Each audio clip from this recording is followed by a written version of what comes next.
I'm Sue Chancellor. I'm a regional artist living near Pambula on the far south coast of New South Wales.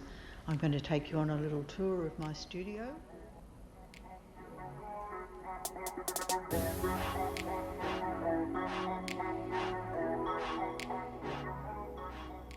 I've had this studio for about 20 years now, and it's quite industrial.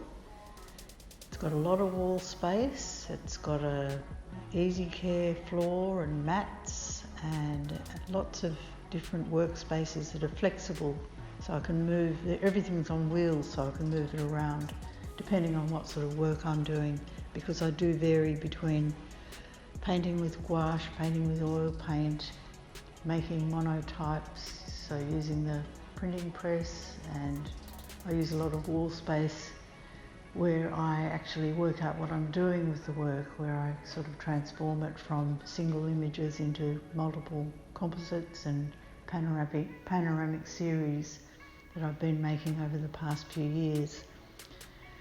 During the bushfires, everyone was feeling very discombobulated and very strained and stressed and having to move things around and not getting any work done at all. I actually did do a little bit of work in that time. The little gouache images that I made on the veranda as I watched the colour of the sky change according to the light and the amount of ash in the air. So I'm trying to work on this series here and make something larger out of the little notes that I took at the time. So most of these were made on plein air outside, but I've sort of revised them a few of them to some extent, and put together a series of 3 vertical panels. Also, as a result of the bushfire and into the COVID-19 period, I decided I'd find it relaxing to use some clay, so I made some coil pots, which is something I hadn't done for many, many years. And the first lot that I'd made with the red clay relate to the ash on the earth and the vessels containing the ash and the leaves that came through the air.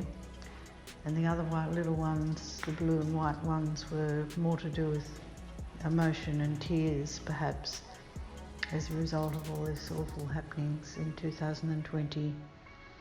With the pottery and the small gouache paintings, I had deviated quite a bit from my normal practice. My normal practice over the past 5 or 6 years has involved making monotypes, which are very painterly prints, made by my technique with a very simple process of painting on a piece of plastic, taking about 2 hours, up to about 2 hours with oil paint to make a painting, and then pressing that onto a piece of paper through the etching press. With this process, I've been able to make images, composite images of different things that are lived experiences of mine and things that I've felt very strongly about. Often very common, familiar experiences, and those experiences are familiar to other people as well. So with the monotype series, like the road trip one that I have partly on the wall here, I have aimed to express my sense of the experience and trigger other people's memories of their own similar experiences of road trips or whatever else it might have been.